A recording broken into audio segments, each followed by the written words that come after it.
मध्य प्रदेश में कोरोना के आंकड़े एक बार फिर बढ़ने लगे हैं, लिहाजा सरकार पूरी स्थिति पर नजर रखे हुए है। मंत्री विश्वास सारंग ने कहा कि हम बूस्टर डोज से लेकर अन्य स्थिति पर पूरा फोकस कर रहे हैं। उधर दिग्विजय सिंह के ट्वीट करने के तरीके और विषयों को लेकर नरोत्तम मिश्रा ने उनकी घेराबंदी की है। मिश्रा ने कहा कि कभी भी दिग्विजय सिंह राष्ट्र सम्मान के मुद्दों पर सकारात्मक सोच नहीं रखते हैं। उधर कांग्रेस के राष्ट्रीय अध्यक्ष के तौर पर मल्लिकार्जुन खड़गे की जीत हुई है, लिहाजा पीसीसी ने उनकी जीत की खुशी में जश्न मनाया गया। इसके अलावा राजधानी के किन्नर आपस में भिड़ गए, जिसके चलते किन्नरों के एक दल ने काजल बम्बैया नामक किन्नर पर अपराधी होने का आरोप लगाते हुए उससे बचाने की गुहार लगाई है। उधर राजधानी भोपाल में 115 डेसिमल के ऊपर के पटाखे चलाने पर पूरी तरह से प्रतिबंध है, लिहाजा बुधवार को एसडीएम जमील खान ने लालघाट स्थित पटाखा बाजार का निरीक्षण किया और यहां की व्यवस्थाओं के बारे में जानकारी ली। इसके अलावा पुलिस मोती मस्जिद से सोने का गुम्बद चोरी करने वालों की अभी तक तलाश नहीं कर पाई है।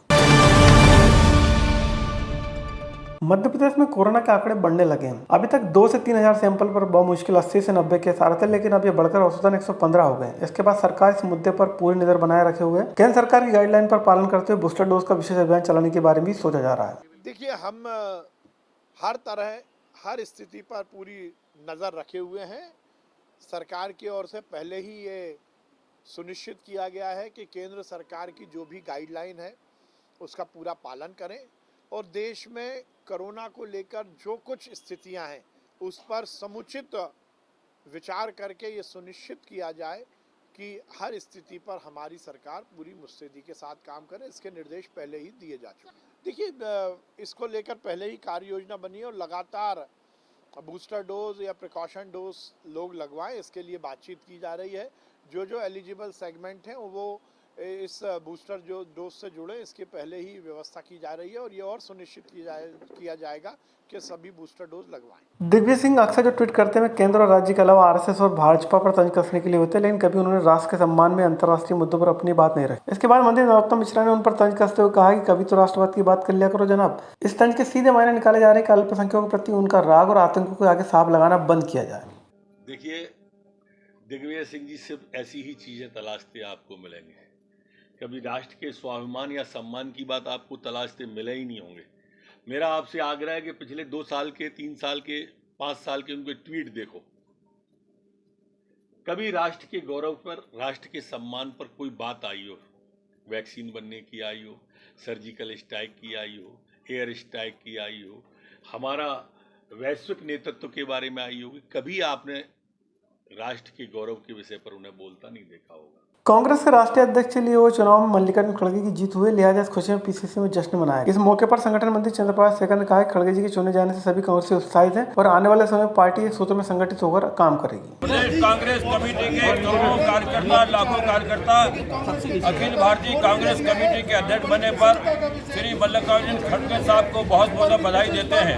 पूरी कांग्रेस मध्य प्रदेश में कमलनाथ जी के नेतृत्व में और खड़गे साहब के निर्देशन में चुनाव लड़ेगी और आने वाले चुनाव में मध्य प्रदेश में कमलनाथ जी के नेतृत्व में सरकार बनेगी। हम फिर से एक बार खड़गे साहब को बहुत बहुत बधाई देते हैं। राजधानी भोपाल में अपराधी सोच के किन्नर से उनकी बिरादरी ही परेशान है, लिहाजा ऐसे सोच के किन्नरों के विरोध में इतवार और बुधवार किन्नर एकत्र होकर कमिश्नर ऑफिस पहुंचे और अपनी जान को खतरा बताते हुए काजल बम्बैया किन्नर से खुद को बचाने का आवेदन दिया है। 3-4 किन्नरों ने आरोप लगाया कि बम्बैया उनके बाल काटने से लेकर जान से मारने तक की धमकी देती है, जिसके बाद वे यहाँ आए। इस दौरान किन्नरों ने कमिश्नर ऑफिस के बाहर जमकर नारेबाजी भी की। जिस दिन बेड़ागढ़ में गए थे काव्या के बाल काटने, चेन खींचने, पैसे मांगने, उस दिन रात को 2:30 बजे काजल बम्बैया मेरे घर पे भी आई थी, तेरे दरवाज़ा बड़बड़ा रही थी।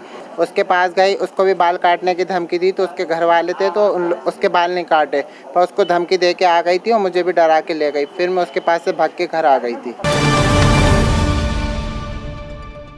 हम लोग बहुत परेशान हैं उन लोगों से। वो क्या ट्रेन वाले, कुछ उनके साथ और भी किन्नर हैं। हमारे कहने का मतलब है जितने फर्जी किन्नर हैं उनको सख्त से सख्त सजा दी जाए, हमें परेशान करना बंद करें। राजधानी के पटाखा बाजार में बिक रहे पटाखे पर्यावरणीय गाइडलाइन के हिसाब से है या नहीं, इसको लेकर एसडीएम जमील खान ने बाजार का निरीक्षण किया। इस दौरान बाजार में सुरक्षा के लिए रखे अग्निशमन यंत्र से लेकर अन्य जरूरी गतिविधियों का निरीक्षण किया गया। व्यापारियों ने कहा कि बाजार में फिलहाल मंदी का दौर है, लेकिन 1-2 दिन बाद मार्केट जोर पकड़ेगा। देखिए, व्यवस्थाएं तो अभी ठीक है, मार्केट भी ठंडा है और हम लोग का जो मुख्य उद्देश्य है कि सुरक्षा के दृष्टिकोण से किसी तरह की कोई जनहानि की संभावना न रहे, ये प्रयास हमारे द्वारा किए जा रहे हैं कि जो अग्निशमन यंत्र है, पानी की व्यवस्था है, रेत की व्यवस्था है, इनमें कहीं कोई अभाव न रह जाए। ग्रीन जो आप देख रहे होंगे मार्केट में ग्रीन फटाके ही हैं और जो भी अवैध तरह के जो फटाके हैं वो फिलहाल अभी तक तो न पाए गए हैं और न इस तरह की कोई शिकायत पाई गई है। धंधा ढीला हमारे कम है, 25-30% कम है, इसलिए जो रेट थोड़े बढ़े हुए हैं लोगों को थोड़ा महंगाई का असर पड़ रहा है। राजधानी की मोती मस्जिद के गुंबद को पिछले दिनों एक चोर गिरोह द्वारा चोरी किया गया था, जिसका अभी तक कोई सुराग नहीं मिला है। लिहाजा पुलिस इस मामले में नए सिरे सक्रिय होकर अपराधियों की तलाश कर रही है। इस मामले में सीसीटीवी फुटेज में एक संदिग्ध युवक नजर आया था, जिसके बारे में पुलिस अभी तक कोई जानकारी नहीं निकाल पाई है। बिल्कुल, एक व्यक्ति जो है संदेही जो है हमारे फुटेज में आया था। फुटेज में जो है बेसिकली वो गुंबद के कुछ स्पेयर्स कुछ ये दृष्टिगत नहीं है, मगर एक बोरे में जो है कुछ कैरी करते हुए जो है ले जाता दिख रहा है। हमने जो है वो फुटेज जो है सभी लोगों को सर्कुलेट किया है और आसपास के जो लोग हैं उनसे भी जो है हमारी जो है क्वेश्चनिंग की जा रही है। जैसे ही कोई इसमें मामले में खुलासा होता है हम आपके साथ शेयर